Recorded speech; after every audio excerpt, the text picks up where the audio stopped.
Hello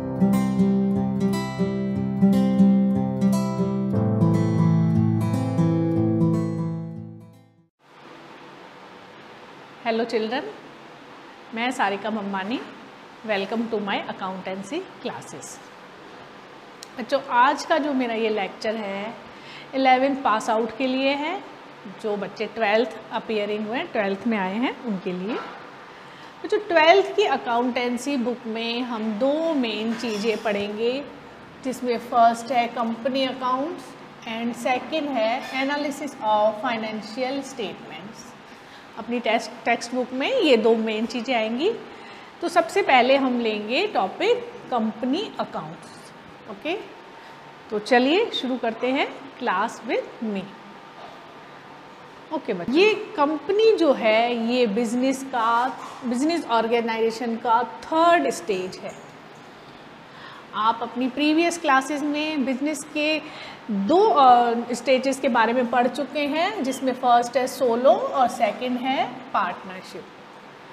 solo में क्या होता है, एक ही पर्सन बिजनेस का ओनर होता है, वही कैपिटल इन्वेस्ट करता है, पूरी कैपिटल, वही प्रॉफिट एंड लॉस बियर करता है, और बिजनेस की जितनी भी लायबिलिटी होती है उसे वो अकेला ही बियर करता है।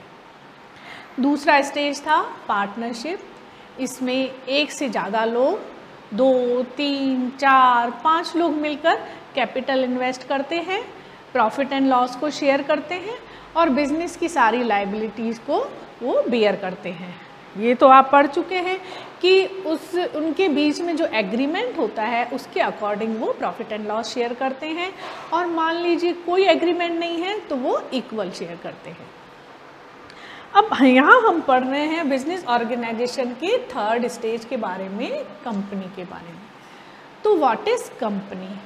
कंपनी क्या है? A large number of persons जो मिलकर कंट्रीब्यूट करते हैं कैपिटल को। ठीक है, ये लोग क्या कहलाते हैं? Share holders.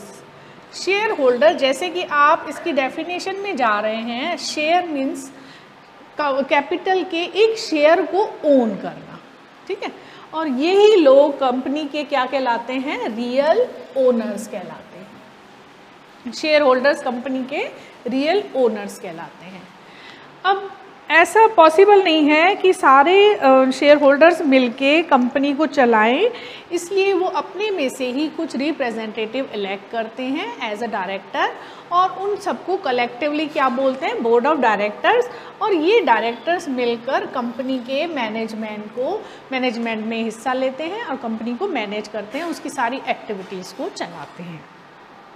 ठीक है, अच्छा, अब एक मेन चीज़ है, कंपनी के जो सारे अफेयर्स होते हैं वो कंपनी एक्ट 2013 के तहत गवर्न होते हैं। ओके, अच्छा, अब हम बात करें कंपनी की डेफिनेशन की। कंपनी की डेफिनेशन क्या है? अगर हम कंपनी की डेफिनेशन लीगली देखें तो company is a company which incorporate और रजिस्टर्ड अंडर कंपनीज एक्ट 2013। ये है कंपनी की लीगल डेफिनेशन। लेकिन इस डेफिनेशन से क्योंकि हमें कुछ पता नहीं, कुछ भी हमें समझ में नहीं आ रहा, तो कंपनी क्या होती है ये जब हम कंपनी के कुछ फीचर्स देखेंगे तभी पता चलेगा। अच्छा, चीफ जस्टिस मार्शल ने कंपनी के बारे में बताया है, a person invisible, intangible and existing only eyes of law. Person invisible, artificial, एक इसमें वर्ड और आएगा, artificial, invisible and intangible person existing only in the eyes of law, in the eyes of law, इसको कहा गया है company according to chief justice Marshall. लेकिन actual company क्या होती है उसके बारे में समझने के लिए हमें कंपनी के कुछ फीचर्स को देखना पड़ेगा। तो बच्चों, हम देखते हैं कंपनी के ऐसे कौन से फीचर हैं जो कंपनी को अदर ऑर्गेनाइजेशन से डिफरेंशिएट करते हैं। इसमें सबसे पहला फीचर है कि ये एक एसोसिएशन ऑफ पर्सन्स है जो एक कॉमन पर्पस के लिए, कॉमन बिजनेस को रन अप करने के लिए इकट्ठा होते हैं और मिलकर कैपिटल इन्वेस्ट करते हैं। ठीक है, ये इसका पहला फीचर है। सेकंड फीचर है ये एक आर्टिफिशियल पर्सन है, ठीक है ना, और जो अपने शेयर होल्डर से बिल्कुल सेपरेट एंटाइटी रखता है। थर्ड इसका फीचर है कि इसकी एक कॉमन सील होती है। जैसे नेचुरल पर्सन अपने सिग्नेचर कर सकता है, क्योंकि कंपनी एक आर्टिफिशियल पर्सन है इसलिए वो सिग्नेचर की जगह क्या यूज़ होता है, उसके लिए कॉमन सील यूज़ होता है। अच्छा, इसके अलावा और कौन से फीचर हैं जो इसको अदर ऑर्गेनाइजेशन से डिफरेंशिएट करते हैं, उसमें मेन है ये एक बॉडी कॉरपोरेट है। मतलब ये एक बॉडी कॉरपोरेट है जो लॉ के तहत इनकॉर्पोरेट होता है और लॉ के तहत ही एक्टिवेट होता है। इट कैन बी ओनली तहत एक्टिवेट होता है जिस लॉ में टाइम टू टाइम चेंज होता है। इंडिया में जनरली ये किसके अंडर गवर्न होता है, कंपनीज एक्ट 2013 के तहत गवर्न होता है। लेकिन इसमें बैंकिंग एंड इंश्योरेंस कंपनीज नहीं आती है, वो इस एक्ट के तहत काम नहीं करती हैं, उनके ऊपर अलग एक्ट काम करता है। ठीक है ना। थर्ड है अपने कंपनी की अपने मेंबर्स से बिल्कुल सेपरेट लीगल एंटाइटी होती है। कंपनी अपने नाम से प्रॉपर्टी खरीद सकती है, बेच सकती है, अपने नाम से कॉन्ट्रैक्ट कर सकती है, इवन वो किसी भी बैंक में अपने नाम से अकाउंट खोल सकती है।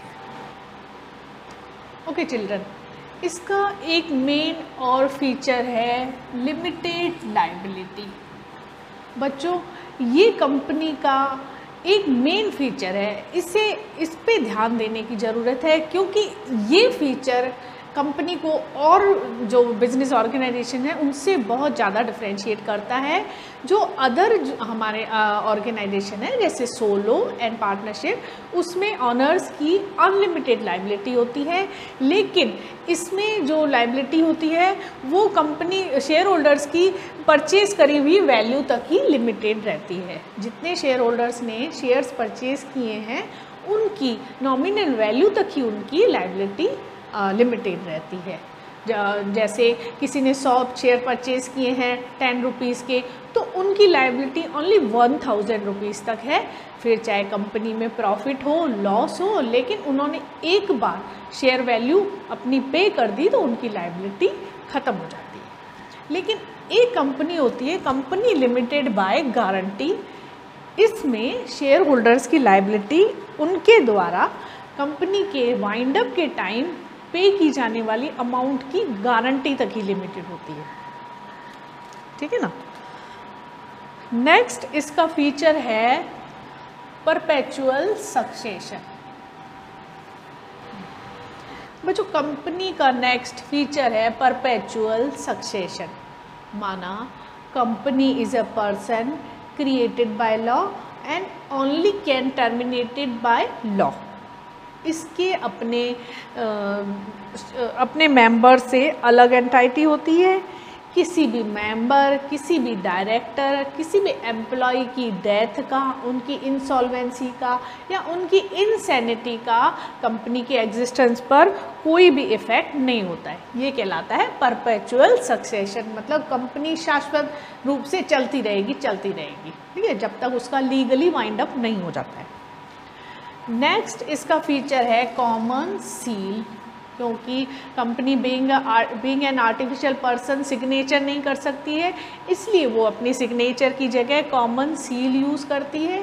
जिस किसी डॉक्यूमेंट पे कंपनी की कॉमन सील नहीं लगी होती, उस डॉक्यूमेंट के लिए कंपनी किसी भी तरह से बाउंड या रिस्पॉन्सिबल नहीं होती है। नेक्स्ट इसका फीचर है ट्रांसफरेबिलिटी ऑफ शेयर। ये जो फीचर है, एक लिमिटेड लायबिलिटी, ये दोनों कंपनी के ऐसे फीचर्स हैं जो अदर ऑर्गेनाइजेशन से इनको बिल्कुल ही अलग रखते हैं, डिफरेंशिएट करते हैं। है ना। जैसे एक सोलो ऑनर, तो सोलो ऑनर और जो पार्टनरशिप के जो पार्टनर्स होते हैं वो अपने बिजनेस को किसी दूसरे को फ्रीली ट्रांसफ़र नहीं कर सकते हैं। लेकिन जो कंपनी के शेयर होल्डर्स होते हैं, पब्लिक लिमिटेड कंपनी के शेयर होल्डर्स होते हैं, वो अपने शेयर्स को उनके शेयर ट्रांसफरेबल होते हैं और वो अपने शेयर्स को किसी दूसरे पर्सन को ट्रांसफ़र कर सकते हैं। इसके लिए उन्हें कंपनी की या कंपनी के किसी मेंबर की या कंपनी के किसी डायरेक्टर की किसी भी तरह की कंसेंट की ज़रूरत नहीं होती है। हाँ, लेकिन कंपनी अपने एसोसिएशन आर्टिकल ऑफ एसोसिएशन में कुछ ऐसे मैनर्स प्रेस्क्राइब कर सकती है जिसके तहत ही कंपनी के शेयर ट्रांसफ़र किए जा सकते हैं। ओके, नेक्स्ट एंड लास्ट इसका फीचर है स्यू एंड कैन बी स्यूड।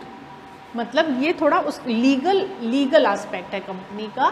जैसे कंपनी को एक आर्टिफिशियल पर्सन माना जा गया है, तो इसलिए वो अपने नाम से कॉन्ट्रैक्ट कर सकती है, और अगर किसी कॉन्ट्रैक्ट का ब्रीच होता है, किसी कॉन्ट्रैक्ट कोई टूटता है, तो कंपनी सामने वाले पे केस कर सकती है और इसी तरह कंपनी पे भी केस किया जा सकता है। इसका मतलब ये है कि कंपनी के ऊपर, कंपनी के नाम पे सम्मन, कोर्ट में सम्मन जारी किया जा सकता है। ठीक है, तो ये कुछ ऐसे फीचर्स हैं जो कंपनी को अदर ऑर्गेनाइजेशन से डिफरेंशिएट करते हैं। अब मैंने इस लेक्चर में जो दो चीज़ें सामने आई, एक वर्ड आया इनकॉर्पोरेट और एक वर्ड आया वाइंड अप, इन दोनों को ब्रीफ में समझाना मेरे लिए ज़रूरी है। बच्चों, कंपनी के बारे में ज़्यादा डिटेल में हम नेक्स्ट हमारे ग्रेजुएशन लेवल में कंपनी लॉ करके एक अलग ही सब्जेक्ट आएगा, अलग बुक आएगी, उसमें कंपनी की एक एक चीज़ में डिटेल के बारे में बताया गया है। यहाँ पर हम खाली इसका अकाउंटिंग एस्पेक्ट देखेंगे। तो लेकिन मेरे को इन दो वर्ड्स के बारे में आपको समझाना है। एक वर्ड आया था इनकॉर्पोरेट, एक वर्ड आया था वाइंड अप। तो कंपनी को जब हमने आर्टिफिशियल पर्सन माना है, तो जिस डेट से कंपनी एग्जिस्टेंस में आती है उसे बोला जाता है इनकॉर्पोरेट। ठीक है, और जब कंपनी का किसी भी कारण से कंपनी अपना बिजनेस चलाना बंद कर देती है, यानी कि टर्मिनेशन होता है, तो वो कहलाता है कंपनी का वाइंड अप।